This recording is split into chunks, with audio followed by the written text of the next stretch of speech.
Welcome, everybody, and thank you so much for joining us on another episode of A Case of the Mondays, where I get to sit down and interview really cool people that I think are interesting. I am Alex, the Salty Nerd, your host tonight, and before we get into it, I just want to remind everybody, if you're new to the channel, if you're just showing up, please hit subscribe, like the video, and check out our other content on this channel. We do a ton of movies, TV shows, and all kinds of really fun stuff. We get drunk on Tuesdays and talk a lot of shit. So check out the other content on this channel. And if you enjoy our Monday night live streams, don't forget to sit in the chat and shout us out. Let us know you're here. We'd really appreciate it. The guest of honor tonight, I have really been looking forward to this because I've been a big fan of Nerd Soup for a really, really long time. And I've been waiting for the opportune moment to bring one of these guys on. And Aaron, the Nerd Soup monkey, has joined us in the live stream. Welcome, sir. How are you doing, bud? I'm good, man. How you doing? I'm doing great. You look good, by the way. I didn't mention this before, but you look like you've been working out. You're I could see, man. I could tell. It's working. Whatever you're doing is working. Yeah, I just try to stay active. I've been especially like after like the past like year and a half and everything, it's just been like kind of crazy. And then I think I stepped on the scale one day. I'm like, oh no, it's not good. So I was like, yeah, maybe I'll go for a walk or two. There you go. Oh, that's all you're doing is just walking? I don't know, man. I saw those guns when you sat down. I was like, damn, Aaron's been freaking hitting the gym. That's cool, man. Yeah. So thank you, first of all, for joining me. Like I said, I've been a longtime fan of Nerd Soup. I think I started listening to you guys like season 3 of Game of Thrones is when I found your channel. And it had already kind of blown up at that point. You guys were huge. And I was like, this is awesome. This banter that you and Bo have, and then Teddy was on board a lot of the times. I was like, man, these guys are freaking legit. And it triggered something in my brain to want to do something very similar to you guys. And I started my podcast, and it started out with just me and one other guy, and now it's grown. I have a whole crew. We have a whole production. So I kind of have to lend credit to you guys for doing that, because you guys inspired whatever it was that clicked in my head. It was directly because of listening to you guys and your banter and your conversations about Game of Thrones. And I'm like, I need something like that in my local area. So thank you for inspiring me. Yeah, you're welcome. I mean,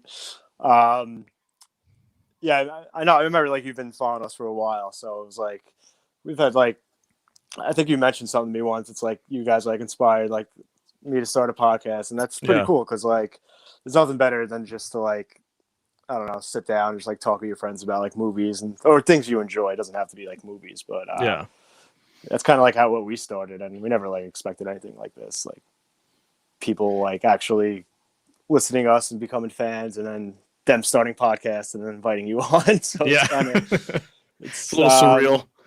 Yeah, definitely. And yeah, so like, I guess, yeah, I'm happy to be on. Thank you for supporting us throughout the years. No, of course, man. Of course. You guys have been awesome. I've been really enjoying your content.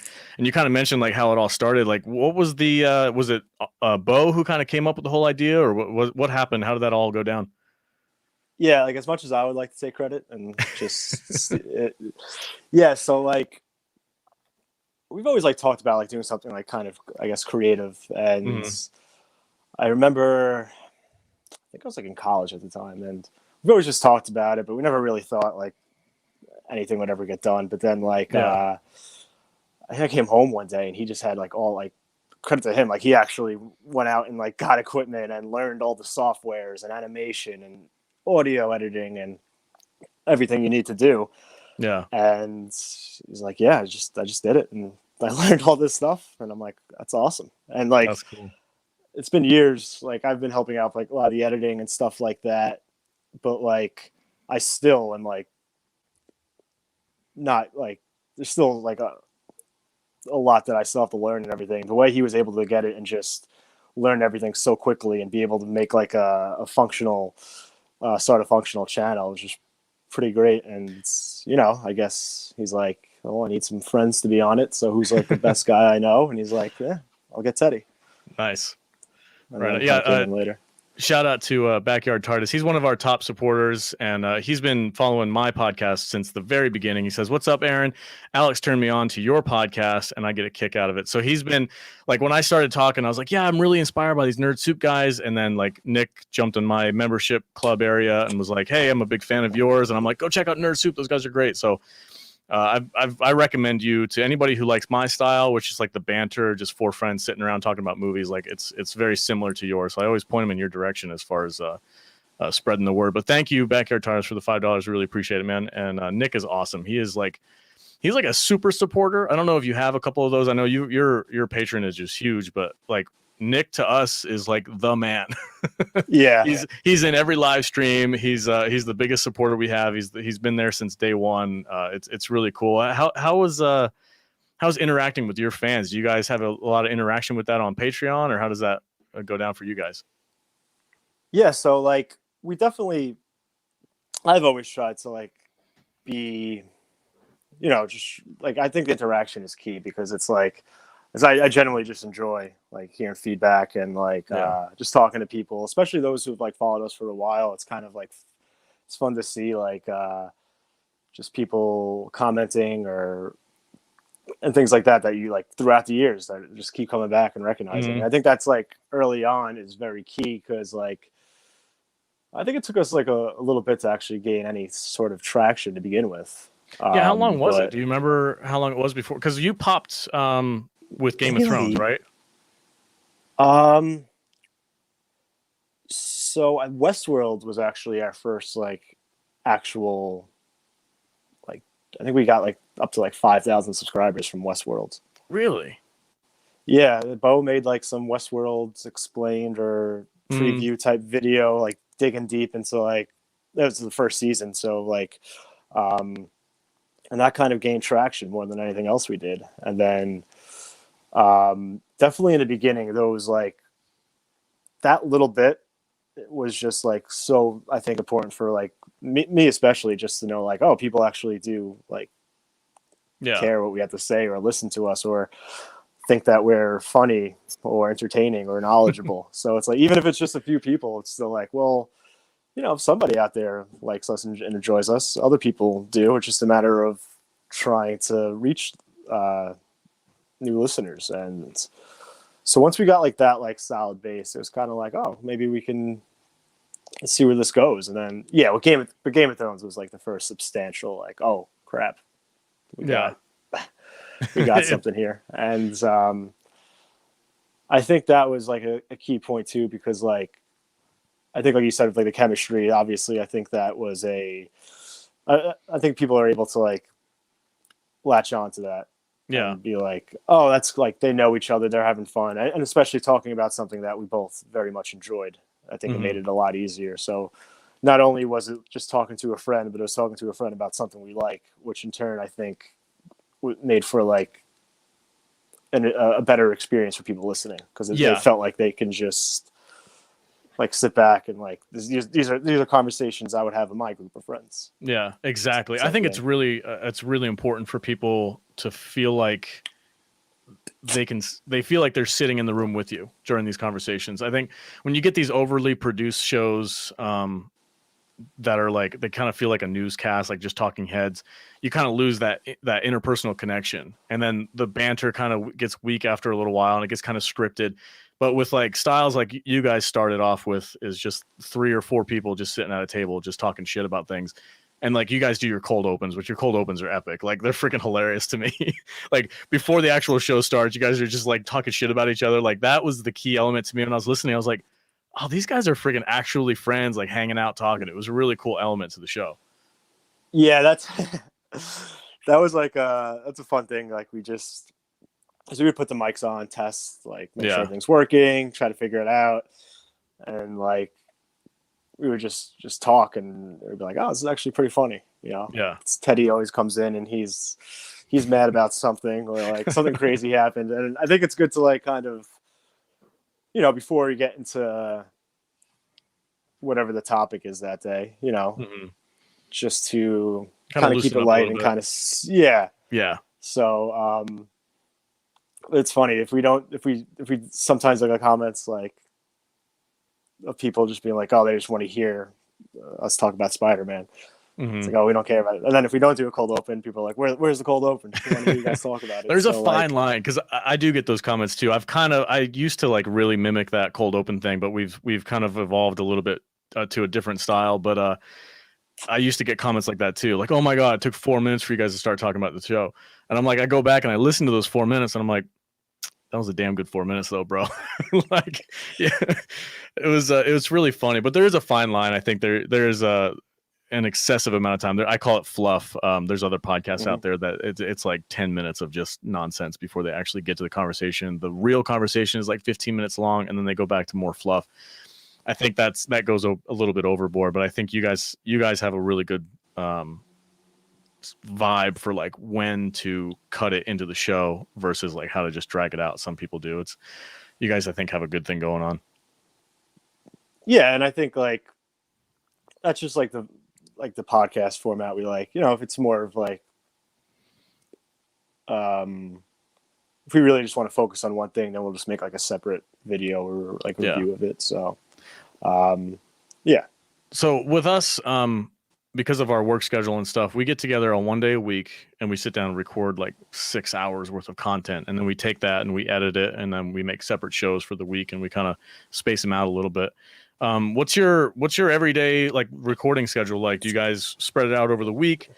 You guys are pretty timely. I think when an episode comes out, you guys usually have a video on it within a couple of days. So do you guys kind of like target those drop dates and like, hey, we're going to record on this day because the episode came out? Yeah. So like with like, let's just say like Game of Thrones just came out on Sunday. We'll either record that night, Monday morning, and just start working on it from there. It depends what it is. I mean, some I think shows or movies you can take some time, and depending on like how heavily you want to animate or things like that, it could vary. But podcasts, usually we have like a set schedule. We'll go Mondays and Thursdays, but it gets hard because like Teddy's like an actual like real adult, and he has like a wife now, and he's right. So it's like hard. We try to make a schedule that's best for all of us, but a lot of times we have to change it up, either time or days, just to make sure we all can get in and record. So we're definitely like pretty flexible, but we try to like be as timely as we can. Yeah, that's a really tough thing to do for us because we record only on Tuesdays, and then like most of the shows that we watch come out on like Fridays or Thursday night, and it's like the show comes out Thursday night, we watch it, and then we have to wait until the following Tuesday before we record, and then on top of that we have editing time. So like our schedule is like the worst for being timely. So we actually go out of our way and we're just like, what are we going to talk about? Well, we're not going to bother talking about that because the algorithm will have already forgotten about that episode.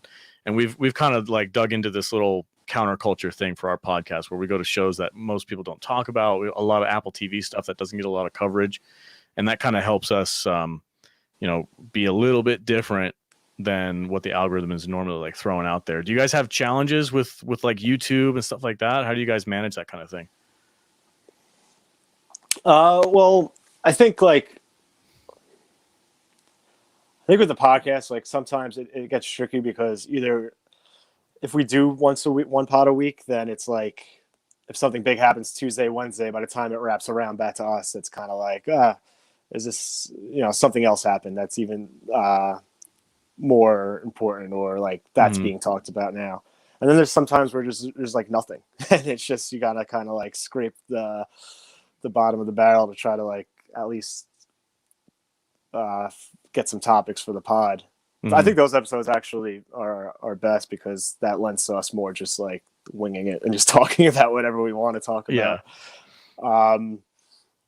But I think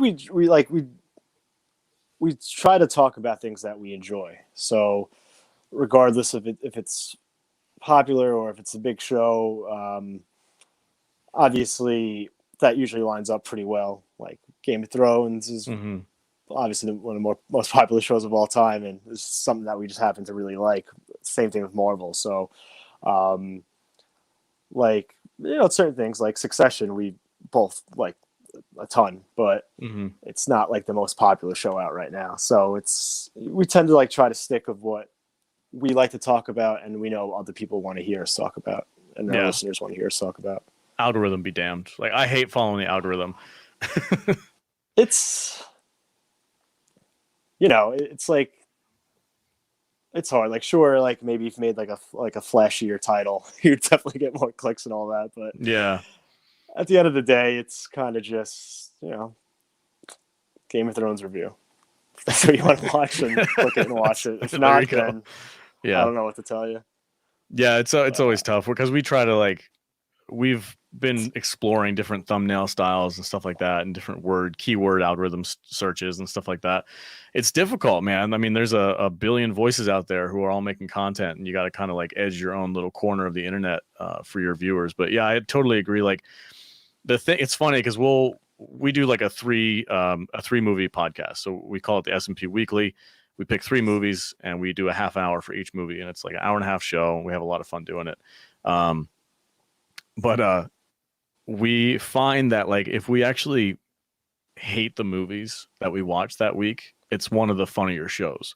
And when we all like universally love a whole bunch of movies that we want to talk about that week, the show is kind of drags because we're all just like, yeah, this is really good, and we don't have a lot to say. But when we watch a movie and we're like, gosh, this movie was bad, and we have so much fun kind of like joking about it and ripping each other, and it kind of makes things a little more I don't know, a little more fun. So I think that's what comes across with our audience, because there's a show out right now called Invasion on Apple TV, and it's so bad. It's so bad. And we talk about, but what's weird is like we don't dive into like negativity rants, but invasion videos on our invasion videos on our channel do fantastic. And I'm like, so I guess people like that because we're funnier on those videos than if we were to talk about something that we really, really love. So it's a weird like kind of edge you have to play sometimes. Right. I've always find it harder to talk about movies that like I tend to like. The worst is like when it's like just good. Because then it's like, oh yeah, that's fine or whatever. Yeah. But even like if I like a movie, sometimes I'll focus more on the negatives, not like intentionally, because it's just I feel like sometimes it's easier to like describe why you didn't like something than why you did. I guess it depends on what you're talking about, but you could be like, oh yeah, you know, there's only so much you could say about like, oh yeah, it was good acting, the plot was good, I liked how they did this. But when something is kind of like off, I think it might be easier to like just dig into it a little deeper. Yeah. And sometimes it's like with Dune, I remember I love Dune, but I remember on the review listening back to it, I was like, oh, people probably think I hate this movie. It's like, I don't. I love this movie. Yeah. But yeah, and like I said, we usually try to like, unless it's like a big release and like it's something we would talk about. Like if I watch a movie or a show that I don't like, we typically just won't we'll maybe talk about it on the podcast for like a segment, but we won't like just do like a solo review on it, unless it's like the Rise of Skywalker, where something you kind of have to talk about. Yeah. We made the mistake. I think it was last 2020, I think is when we did it, but we dedicated the entire month of May to like just Star Wars. So every week we did a trilogy. We did like the offshoot trilogy, then we did the prequels, the original, and then the sequels. By the end of May, I never wanted to see anything related to Star Wars again. I was so burnt out on talking about that franchise. Yeah. So we did like the Marvel Revisited and everything like that. So like we're going back and watching all the other movies, and definitely it helps like to space those out a little bit, because you watch so many of them, you kind of just get like burnt out, or especially like Star Wars too. It's just not fun to talk about anymore. I feel like Game of Thrones too. It's like it's tough to even talk about, because it's just his opinions are so strong on it. And even when I try to be like, hey, you know, like remember the good times and everything like that. It's like, no, we don't. We only remember season 3. No.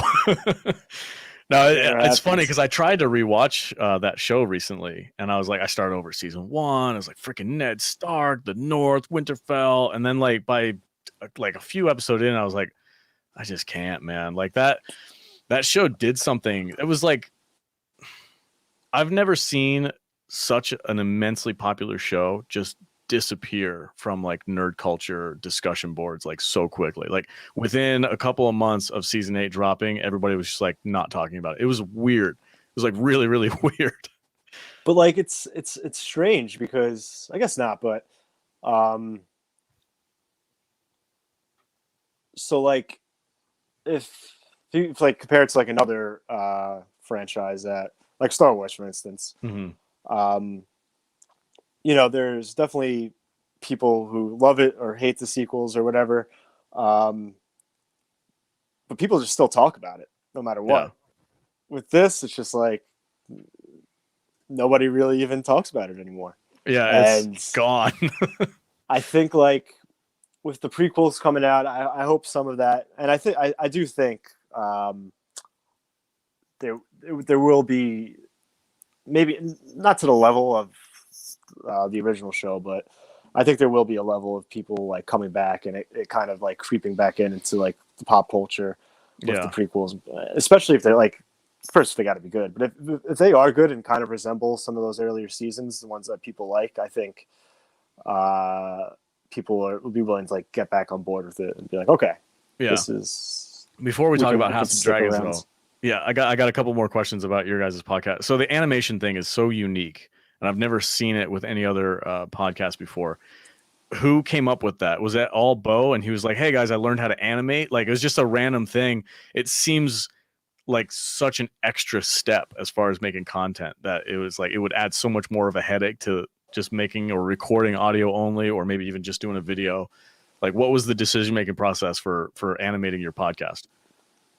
No, like I said before, like he just was very proactive and a lot of like that. So he's just, yeah, I'm gonna animate, you know, because I think we've always like talked about like making like maybe a little series or shorts or anything like that. So that's where that came from. But then, okay, you know, incorporating that into just the podcast and what we talk about, I think, yeah, it definitely allows for like, if we say something funny, we can just animate it like as a cutaway, and that just adds like a little sprinkle into that. It's definitely more time consuming, so I think we really gotta, you know, depending on when we need to release something or how the schedule works, it'll vary the amount of animation. But yeah, I think especially early on, it was something that kind of just separated us from other people just for sure movies on YouTube. So yeah, I like, I've tried to animate. It's tough. It's so tedious. It is.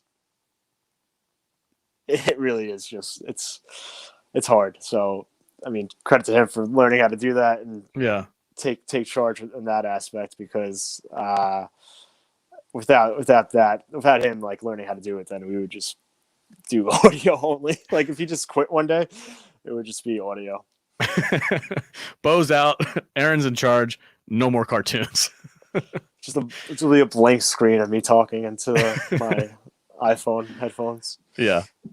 Who came up with the character? Because you got a blue cricket, a monkey. There's a turtle in there sometimes. Somebody's purple. Who came up with those ideas, or is it just each individual person? Like, hey, what do you want to look like? Yeah, it was like a mixture of that and kind of just, you know, I guess early on he just made a few characters and it's like, oh, that's a cool character, and kind of like playing around with it that way. Yeah, like I think he posted like a tweet like a week ago of like the first drawing of his character, and it was just you could tell it was him, but it just looked a little different. But like, yeah, he kind of just mocked up some things and kind of like, oh, that looks pretty cool. I'll take this character and kind of go from there. So, yeah, I don't know. I know Manny, he's the turtle. I don't know if he picked the turtle or Bo was just like, I could draw a turtle, so that's what you're gonna be. Backyard TARDIS like, man, could you imagine the train wreck if you just gave the animation to Teddy? Maybe he would just have a talent for it, and it would just look like that Fox animation. He's so like, He's so New York when I listen to the way he talks. Like, you guys are all from back east, New York, New England. I grew up in Connecticut, so I'm like, I kind of was around that when I was growing up. But now that I'm in the West Coast, it's like a completely different level. And I listen to you guys talk, and I'm like, man, sometimes I miss like interacting with people like you guys, where it's just the attitude, the accent, everything's different, and everything's very like plain, simple. Don't f around. This is how it is. I really enjoy that element of it. I think that has to do with like, where did you guys grow up? Is it all like New York City? Where are you guys kind of like from? Long Island. Rhode Island. So Okay. Long Man, Island. oh, Long Island. Okay, I was gonna say, Yeah. I'm like, Rhode Island. Shit, I thought you guys were from New York. Yeah. Oh, right on. Yeah, Long Island. It's an interesting place. It's it's like it's. I don't really know how to describe it. It's very no one has any patience here. Yeah. So it's just a mess, but it's kind of like, I don't know, it's my mess. We It's got just like I got like the West Coast like hippie vibe a lot, and then also there's this weird like Vegas, we're a city, but then I come from back east, and I'm like, you guys aren't a city, you guys are hotels. Like, there's a difference. I don't know if you know this or not, but there's a big difference between New York City and Vegas, which is all just tourism and like fake buildings and stuff. So it's kind of funny to hear West Coast people who are very much like that laid back, everything's cool, no worries type, but then also want to be like, yeah, I'm from a city. I'm like, no, you're not. It's kind of yeah. funny.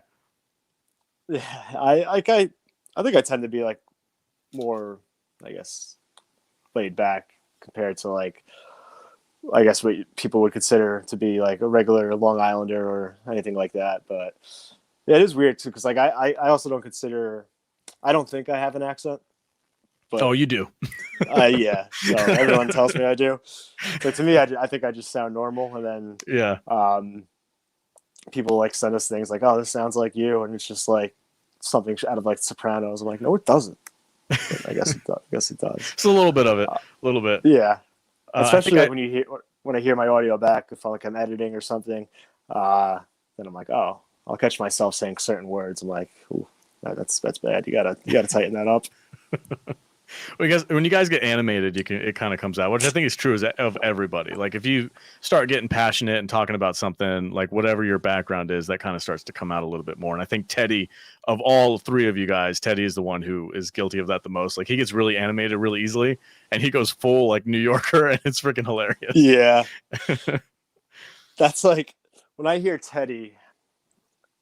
That's how probably I hear him probably the way you would hear like me and my voice. Yeah. Like to me, he has an accent. I don't, but I guess there's certain levels. Yeah, but yeah, it is true though. When I do like if we're arguing or something, then I definitely just let it rip, and it's just no R's and long vowels. So yeah. Do you guys have like a local following in your area that like people know who you are? Is there a lot of notoriety and that kind of thing? Like, because you guys went to New York Comic Con recently. Do you guys walk in with like branded shirts and I was like, oh shit, that's the Nerd Soup crew? Not really. I mean, no. I wouldn't wear my shirt like I don't know. I just wouldn't want to like, but I don't think like we have people like if we're in the same like I've had people like see like, oh, you're at New York Comic Con, I'm gonna be there, like can I come say what's up or whatever. Mm-hmm. So like things like that. Okay. Even in Toronto, like we went for TIFF, we had some people from Toronto be like, oh, big fan of the show from Toronto, and I stop by, grab a drink. I'm like, yeah, sure, that's things cool. like that. But yeah, as far as like locally, like yeah, I don't know. I've had like people just like comment or like message us being like, oh, I'm from here. Like I if we talk about something like on Long Island, or if we went somewhere, they'd be like, oh, I'm right from there. I know what you guys are talking about. So yeah, that's pretty cool. But yeah, as far as Comic-Con, like we definitely have like a few people be like, oh, I'm here, like come say, kind of come say hi, and that's always like fun, like cool and like a little surreal Yeah. too. At the Oh, same I would time. definitely be one of them, 100%. I'd be like, Yeah. I want to go meet the blue cricket. Like I've always wanted to talk to Bo. He seems to be a little bit harder to get a hold of. Like when I message you, you pop in right away and you're like, hey, what's up, dude? Bo's kind of like, who's this guy? Oh, sorry. No, you're good. Yeah, he's I can barely get a hold of him sometimes. So it's like Yeah, he's probably busy editing. He's like, I'm doing a cartoon. Leave me alone. he gets locked in, and it's like if he doesn't answer me for like hours or a day, I'd be like, all right, he's probably working on something, or he's just ignoring me and doesn't like me anymore, which both are valid. Yeah, So, so like, where do you guys see the future of your podcast going? Do you have like, are you aiming for the stars? You guys have some big plans coming for 2022, or are you just going to keep rolling, doing what you're doing? Because it's obviously working, so I wouldn't blame you. But I mean, there's definitely like peaks and valleys, like of certain things that come out and shows and movies. So, I mean, we're always trying to think of new things, like either to talk about or maybe try to, incorporate like different types of videos or kind of brainstorming different ideas and like that. But I kind of like what we do now. It's very, it's hard sometimes too because it's like if you try something new, maybe it works, maybe it doesn't, and then if you deviate too much from what people like, then you're kind of alienating your other like listeners to try to get new ones, and it's kind of I don't know. I feel like we're pretty comfortable like where we're at now, and of course we want to continue to grow and reach new people, but still kind of be what we are and always kind of have been. I think you guys might succeed. There's something that I don't think my podcast is at the level that we could quite pull this off yet, but I think you guys might be. And it's what we kind of look at some of the top podcasts that are on like Apple iTunes, and we kind of like look at their business model and try and see what kind of things we can incorporate. And there's a bunch of them. They're mostly like true crime podcasts, not really movie pop culture stuff, but they go like on the road and they do like live shows in local areas. And apparently they have huge success and like bringing in new people. They set up a little meet and greet, a little party at a bar or something like that. And they sit and they make like a live show about it, and they get a ton of recognition. They start getting recognized a lot. So I think eventually we want to work up to that way.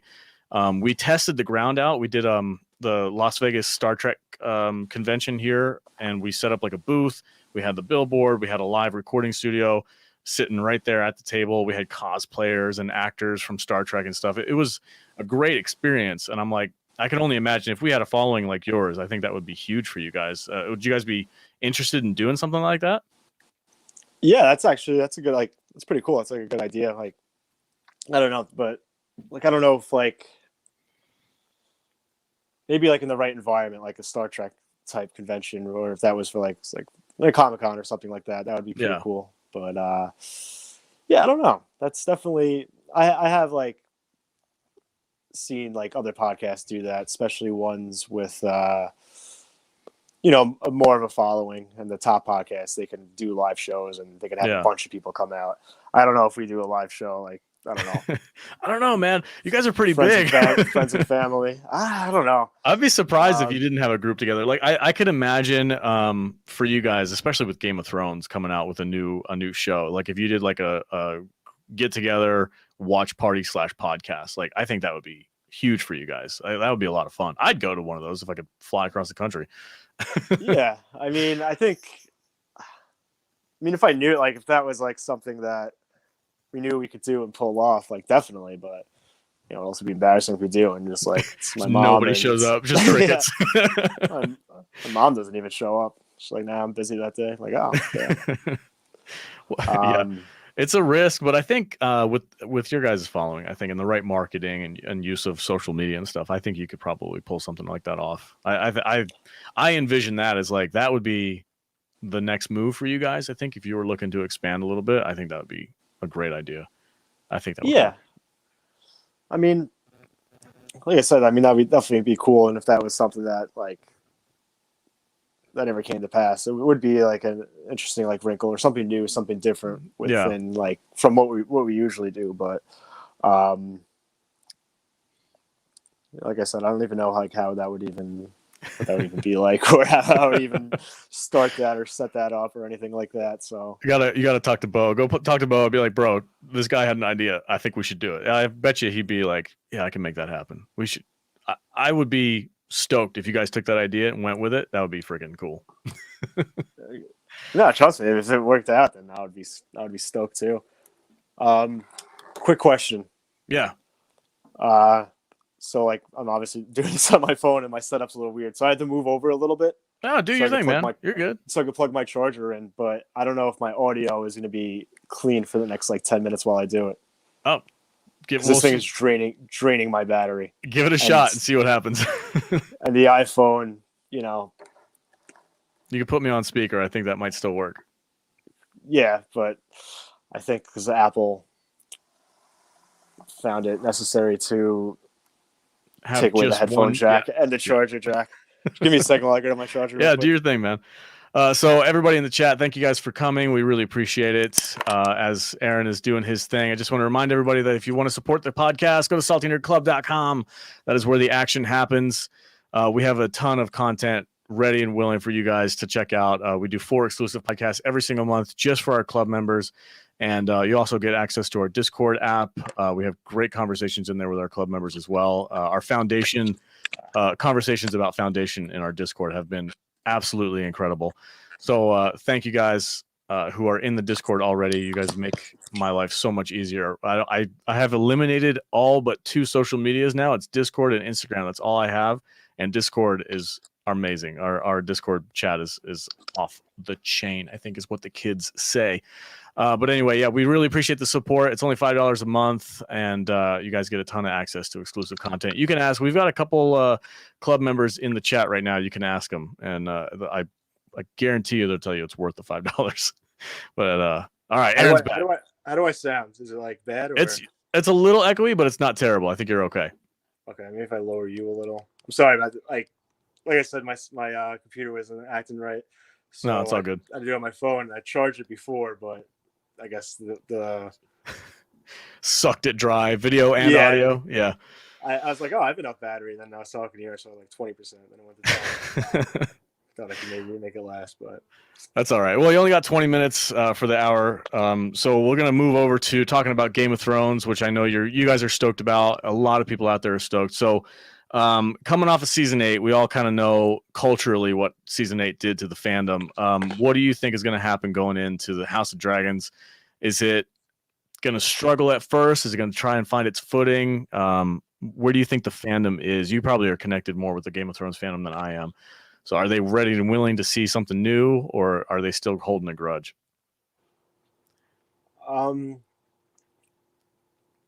So like I'm actually like working on something right now, like kind of just like a House of the Dragon like preview and like seeing where kind of like seeing how maybe Game of Thrones can like regain some of what it lost after season 8. So like one of the things I was looking at and kind of just trying to gauge where the fandom is just because I think when the teaser dropped, like right away, it was #1 trending. Like people want it to be good. People want to be sucked back in.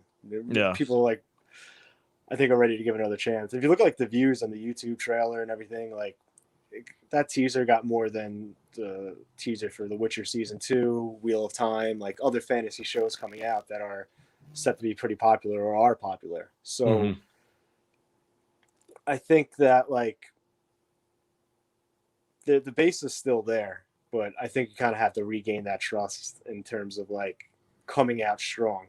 Because if this comes out flat and it doesn't really draw anyone back in, then it could be a disaster. But if it, like I said before, if it comes out hot and like reignites a lot of what people loved in the original series, then I definitely think it could be not as big as the original series, but bigger than most of what's on TV right now. So, you know a lot more about Game of Thrones than I do. Is this based off of some previous books that have already been out? Where are they getting this the storyline from, and where do you think it's going to end up? So, yeah, there's a novella on it that came out a while back, and definitely with Fire and Blood. They get more into detail with the Targaryen history. So there is source material here, and it is for the like finished, like they know it. So that definitely helps. Like, so I know what happens. I've read it and everything. So I'm not. It's hard to talk about it without like being like, oh, this is gonna happen. But what I could say is like it it's set up to have all of the political drama, family dynamics, um, and like I think a lot of the aspects that people really latched onto earlier on in its run, I think all the elements are there in this show and what I've read. So I think it has the potential to really grab audiences in that sense. And it's a Targaryens level war with 17 dragons. So right off the bat, you're going to have the opportunity to really wow people with the increased budget and dragon and battles. I personally don't want them to rely too heavily on that because I don't think, as much as we talk about Game of Thrones, dragons, and all that, the main appeal and what made it so great was those smaller relationships and chemistry between the characters and cast that created for some of the best political drama ever on television. So yeah, I think that's what really got people invested in Game of Thrones was the politics and the different families kind of warring against each other. It wasn't until much later into the series that we actually got the full grown dragons and the battles and all that stuff. So I think this show it has potential to go really wrong if they rely way too much on those elements. But I'm really I'm rooting for it. Like I do hold a grudge against the other show, but that I 100% put on Benioff and Weiss. I don't blame anybody else, and I think there's a new showrunner for this show as well. Right, there is somebody who was involved in the original Game of Thrones, who was like a secondhand director or a second producer or something like that, and now he's taking this show over. Yeah, Miguel Sapochnik. He directed Hard Home, Battle of the Bastards, Winds of Winter. Yeah, those are some of the best episodes. Long Night in the Bells too, but we don't talk about that. But like even people don't like those episodes, there's no denying like his ability as a filmmaker and director. Yeah. So, and did you see Finch? Not yet. It's on our list. We're going to be talking about it, I think, in a couple of weeks. He did Finch. Okay. So did you watch that? Bo did. He liked it. So yeah. Okay. All right. Yeah, and like I forget his name. I was just talking about him. The other showrunner, what's his name? Alex something. Anyway, he did a show Colony that was not popular, but I think pretty well received critically. But he also did Hercules, the rocket movie, and Rampage. He wrote on that. All right. But I won't hold that. I'll give him a fair shot. But Miguel Sapochnik's going to be in, so he's heavily involved. George is involved to some extent. So, I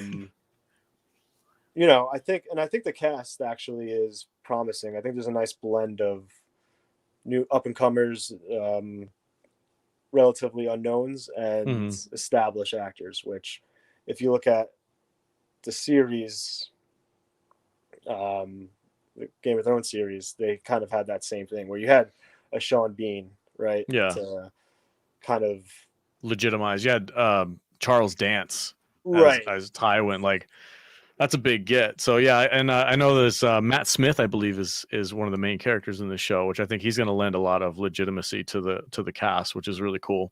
Definitely. So they have like some established actors and that blend of up and comers that I think, I think it's a model. I think like a lot of shows can benefit from because, it's good to have the big names and everything. Gets eyeballs on it, but I think when you kind of can grow with, like a Kit Harington or Emilia Clarke, that being the first thing you ever see them in, and kind of like watch them progress throughout the years and really become that character. Yeah, it kind of helps because like Sean Bean's Ned Stark, but he's also Boromir. Yeah. Kit Harington, Emilia Clarke's Daenerys. Jon Snow's Kit Harington's Jon Snow. So it's kind Yeah, of like that's kind of the established. That's who you think of whenever you think of them. It's the same thing about Maisie Williams as Arya Stark. Like I remember watching the first season not too long ago. Like I said, I tried rewatching the series, and to see like a young Arya Stark and realizing like she was like freaking 8 in that first episode, dude, it's crazy. And then to see how far she came in that show, like it'd be really really cool to see another actress or another actor go through that same kind of transformation with a long running show like this. I'm looking forward to that because they have an unknown actress who's playing a Targaryen. I think she's in the main trailer, but I don't know enough about her character to really know who she is. Do you have any information on that character? It's like the young princess or something. Yeah, Princess Rhaenyra. Like I think they're doing, which I do like. They're going to do different time. Like they'll show her upbringing and then present day, but like they're not gonna be as linear with the timeline as the original series was.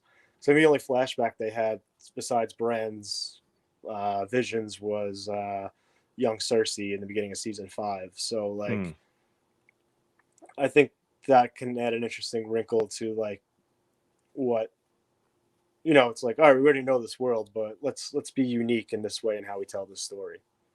Princess Rhaenyra, she's a character that's like,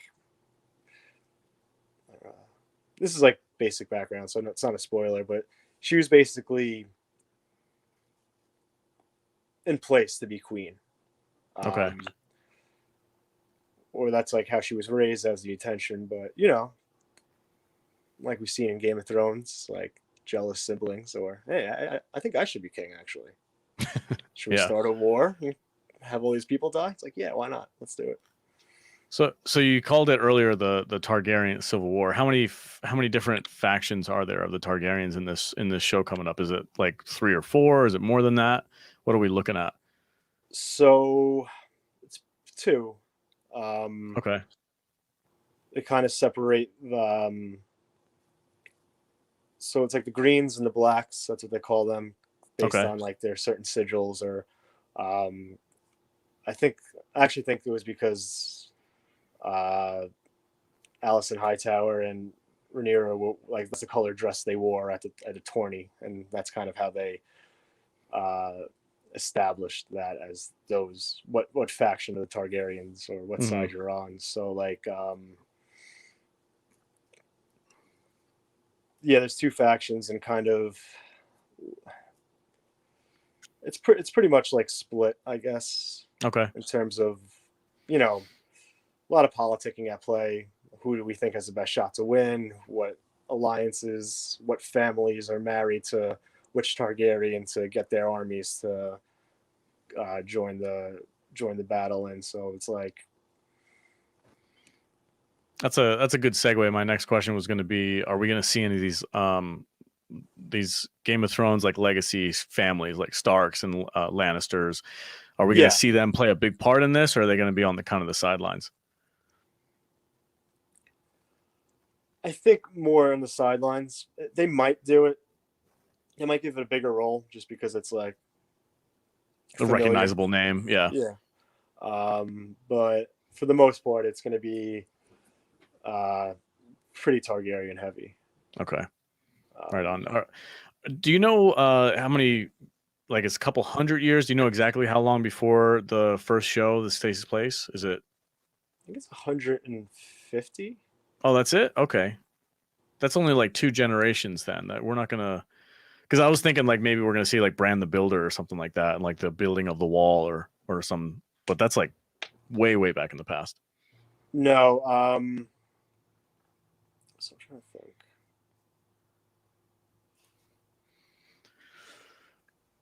Brush up on my Targaryen history. So, I gotta go back. I want to go back and listen. Do you remember those YouTube videos that HBO dropped where it was like Charles Dance like narrating the Targaryen history? Like I need to go back and those awesome. Things were dope. But it will spoil the story for you. That's all right. I mean, it's yeah. I think a lot of the Game of Thrones story got spoiled for me up until the point where the books kind of ended because I knew a lot of people who already knew about the show and knew about the books and stuff like that, and they kind of like gave me a hint as to what was going to happen. But that didn't lessen my enjoyment of the show early on. It didn't bother me if like, oh, I think I know what's going to happen here, and it ends up happening. It kind of, for book readers, if a show is actually like really, really, if it follows the source material, I think book readers find that more satisfying than if they were like to stray off course and do a bunch of changes. Yeah. Let me check real quick. I think I might be able to join you regularly now. Be okay. Okay. So we got a couple chats. While you're doing that, I'll address the chat. So Gasso, club member, thank you, sir. Good day from down under. Hope you're doing well, sir. And he says he thought it was 300 years ago. We'll have to find out. We've got computers in front of us. We got to find out how many years it is. Let's see. And Keg Crusher, what's up, dude? I think you're Matt Vader's brother, if I'm not mistaken. How you doing, buddy? Thank you for stopping by. Well, because Aegon's Conquest, like I think the story starts 296 AC, which is after Conquest. So okay, maybe they messed the timeline a little, but I think maybe I don't know. I'm trying to think.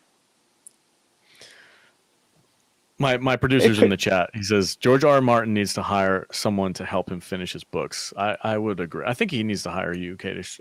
Well, I was looking into the Wheel of Time because I started watching that, and I think something similar happened where he, I think he, what's his name? I think someone else had to finish. He had extensive notes. I think, yeah. Brandon Sanderson might have finished those books, but yeah, something similar happened. And I remember in 2016, that winter, I read some like online blog or forum, and I was convinced like, oh, Winds of Winter's coming out soon. Never came out. I've made the conscious decision to not read any of the books until they're completed, because I don't want to be. I've seen so many people, friends of mine, my co-hosts in the podcast, they're all like, yeah, I freaking started this series in the 80s, and now I'm still sitting here waiting for the last book. Like, that's got to be so frustrating. It really is, because like I used to read them like pretty often, but like I kind of stopped because like I wanted to wait to know when that's coming out before I could reread again. Yeah. So I remember I read up to after season 2. I read all the way through, and then went back and did it again, and then my third reread, because the Feast of Crows and Dance of Dragons is split up into 2, but I found like a guideline to read it as if it's one massive book. So then I did that, and then I was like, all right, well now I want to wait till Winds of Winter so I can just go right back into it. But it's never happened. It'll never happen. What do you think? People forget that there's supposed to be a 7th also. That's never happening. I've heard so many theories as to why he hasn't finished them. What's your thoughts on why he's dragging his feet? Because I've heard things. Something that I find actually kind of plausible is that he's written all these storylines and this like just big web of convoluted, like this person's doing this and that person, and he's kind of lost at the moment. He doesn't know how to finish it in a satisfying way. Do you think that's true, or do you think my kind of like conspiracy theory about it is like he's waiting until after he passes and it's going to be released then, and it's just going to be freaking like that's going to just be the thing that blows it up. Like he passes away, his estate gets the rights to it, they release the book, and it just freaking sells billions of copies.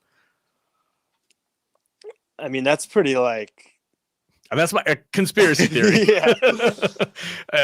I don't know, it's a weird thing. Like I can't figure out why he would take so long to finish these books. Like it doesn't seem to make any sense to me, but I'm not like a long-time reader. I don't really know him and his quirks as a writer, so I think he's like so good and creative to a fault where like you said, I think he just like the story like kind of it started here and just branched out so far, and trying to rein that all in together.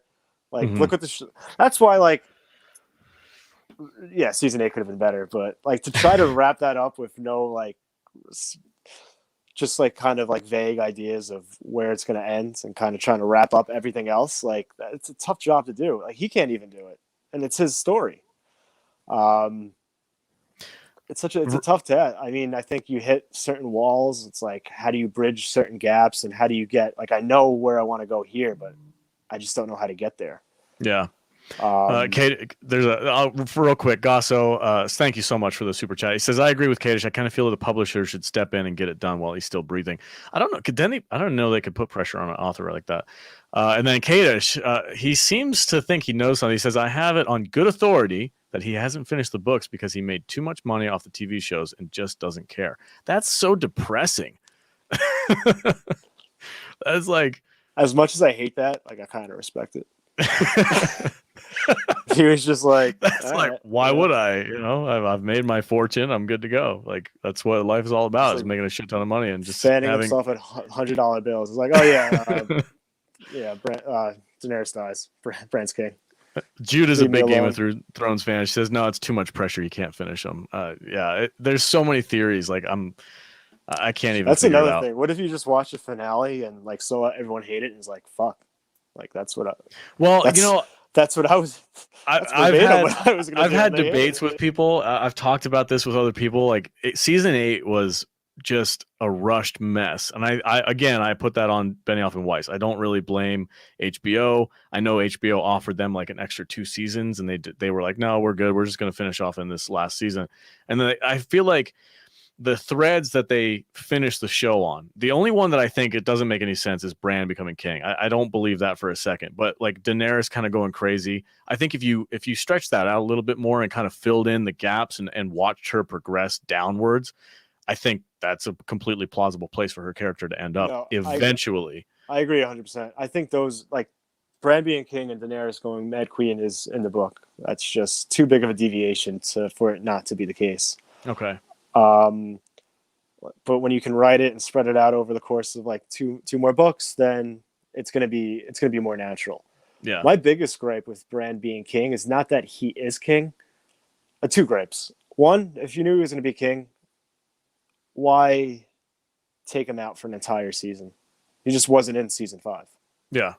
So like, like, what do you mean?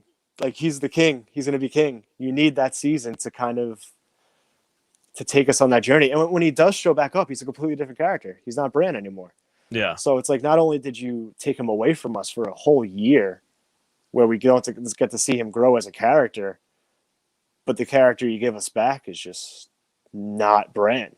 Yeah. And if like, I know that he's going to be king, and they said that they found that out right away, I think it would be my number 1, 2, and 3 priority would be to make Bran the most fleshed out and best character we can.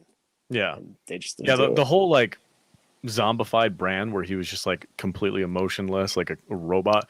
That was a real turnoff for a lot of people. I remember like when he finally got reunited with Sansa at Winterfell, and like she came up and hugged him, and he was just like, "Oh, hello." Like, people were like, "What the hell is going? Like, this doesn't make any sense. That's not Bran." He's like, "Oh, I'm the freaking one-eyed raven," or whatever. It's like, it was such a weird deviation because we followed him since he was a little kid, and the whole freaking Hodor thing. Like, I think everybody cried at Hold the Door. Like, they were so primed for like fantastic storytelling with Bran's character, and then they just like literally flipped a switch and he was a completely different person. It was so weird. Yeah, like I said, that still baffles me. Removing him for an entire season, and then just him coming back and just being a completely different character. It was just. Yeah. But I am starting off. I really hated what they did with Daenerys, but as the kind of like that show kind of like milled its way through my brain, I'm like, it could have happened. 100%, her character could have done that. I think they just needed more time. They needed another season. Yeah, it's weird because like in the previously on Game of Thrones, for the episode following the Bells, they show her contemplating going to burn down King's Landing, but they also play audio from previous seasons of her being slighted and like what was going through her mind in that moment. Even though we didn't see it in the actual episode, they kind of put that in on like the previously on. And after, like, when I saw that, I'm like, oh, yeah, that kind of makes sense. Yeah, Yeah. I do remember like that and why like certain things like she could feel slighted, but you can't throw that in on like a promo video for your or a catch up for what happened last episode. You need to take that and play that out over the course of at least the season, Yeah. and like convince the audience that this is possible. Yeah. And I guess, So do you think that HBO and the showrunners of this new show have kind of learned from that mistake? Are you hopeful that they're kind of like took notes? Because I know Benioff and Weiss, they famously were like, we don't look at social media, we don't look at YouTube, we don't look at none of that stuff. We don't really care what the fans think. We're just going to do our thing. I really, really hope that these new showrunners have taken that lesson and said, you know what, we do need to make sure that we're satisfying the people who are watching the show. yeah, I think there's always like a fine line when it comes to like um taking something on that has a established fan base where you gotta stay true to them. But you also want to be able to have some creative liberties and freedom as a writer or showrunner to kind of do something else, do something new, different, to kind of, you know, make sure you're not giving them the fans the same thing that they gotten or what they expect. And you know, it's tough to balance that, but I think that um with the new story with completely different characters, I think, and a clear picture of beginning, middle, and end. Um, there really isn't. It's. I don't want to say there's like no way they can kind of mess it up because we've seen countless times adaptations go terribly wrong. Oh yeah, yeah, But and if you look at HBO's track record with their series, they rarely miss. So I'm definitely hopeful that it's going to be. I think it's going to be pretty good. Like like I said, maybe not to that stand. Maybe in quality it can be, but maybe not popularity. But I think quality could definitely rival maybe some of those earlier seasons. yeah, Basically, purely on speculation, what I know of the source material, but or just hopeful because I think just being a fan, like those days were just so much better when you had the build up and intrigue, everyone looking forward to that Sunday night. It really was yeah. just such a great time to be like a fan of that show or just a fan of television. And Yeah, oh gosh, the weekly drop episodes are so much better for any show out there. I'm 100% do the weekly drop and give people 7 days to chat and theory craft and do the water cooler thing. I think that adds a huge element to fandom and to content creators and to the shows themselves to build popularity. When they drop, like Stranger Things is a perfect example. That show is immensely popular for a week out of the year. right. And then it just disappears. It's hard to be like, let's check. Okay. How you doing on battery, bud? It's it's like I don't know. But yeah, it's hard to like because like if we're both watch Stranger Things comes out tomorrow and we're both watching it, you could watch 2 episodes, I could be done. Like who am I can't talk to you about it. Yeah, At least with the weekly, you know, everyone's on the same page. Everyone's speculating and waiting for the next episode. Like, what's going to happen with this character? Is this going to be revealed? And you get theorize and that conversation. It's basically taking what could be 10 weeks of conversation, and like you said, condensing it down. condensing it to only like a week, and that's just that just doesn't make sense to me. If I made something, like I would want people to talk about it for as long as possible. Yeah, yeah. That's how. Yeah, we as content creators, I love the weekly drop stuff. It's so much better. Just Yeah. even with conversations between myself and my co-host while we're recording the show, it's like when a show comes out and we're like, hey, this whole thing is bingeable. What do you want to do? And we're like, well, we could do like a 3-episode part and then do another 3 episodes and then do 2 finale episodes. It's just not the same, man. Like those weekly drops, the breakdowns, they're so much more fun to make and so much more fun to talk about. Yeah, that's what Amazon does. Like real time, the first 3 dropped, and then I think they're gonna go weekly after that. Which that's a good idea too, because even with like a Wheel of Time, it's like such a you could tell there's just a lot there that Yeah. after the first episode, I was kind of like, well, I don't know what's happening. I don't know what's going on. But I was able to watch the other two right after and kind of familiarize with the world a little bit and be like, okay, Yeah. I'm a little bit more on board than maybe I would have been if I just watched one and was just like, this is confusing. Maybe I'll watch it next week when it comes out. Maybe I won't. So I think there's a benefit to maybe a couple episodes in the beginning and then letting it play out weekly after that. But I don't think anything tops the weekly format. Yeah. All right, man. I've taken up enough of your time. Why don't you let the people in the chat know where they can find you and what's coming up next for Nerd Soup? What do you guys got planned for 2022? So, at Nerd Soup, Nerd Soup Monkey, and at Nerd Soup for like the main channel. The rest of the year, I mean, definitely 2022. I'm looking forward to because there's the Lord of the Rings series, House of the Dragon. Like, I'm very much excited for that. But like, as far as the rest of this year goes, I mean, Spider-Man is just, come on, like, that's. Are we getting Toby and Garfield? Yeah, of course. Come on. Okay, cool. Yeah, right. We gotta. If they don't, that would be the biggest, like, even though they never said it was going to happen, they're like, oh, we told you time and time again, it's not happening. Yeah. What you guys expect? But I'm just so intrigued to see how, like, even though I know it's going to happen, that moment in the theater is going to be like pretty epic. And yeah. I think as far as like big movie events, I think that's going to top like anything else that's coming out around that time. Right on. So yeah, we're definitely gonna get some Spider-Man content in. We're gonna try to do some Game of Thrones type House of the Dragon previews, get into that. We just did a Wheel of Time review, so we're gonna keep following that. And yeah, I'm just I think we're just pretty much looking forward for that Spider-Man, and then I guess we'll wait and see what else comes out or what else. I love when there's like a good surprise when out of nowhere, like Squid Game, like just out of nowhere. Oh yeah. People just start talking about this new show. Have you seen Squid Game? Like, no, what is it? And then you just watch it, and then freaking blows your mind. Yeah. Just that's all everyone could talk about. It just comes out of nowhere. Dude, if I can suggest anything for you guys, like South Korean cinema is freaking on point. There's a show on Netflix called Kingdom. It's a freaking phenomenal. I think Train to Busan is probably one of the best zombie movies ever made. That's a South Korean production. Like South Korea is right now is at the top of their game as far as I'm concerned. Like I've not seen anything bad come out of that cinema like era.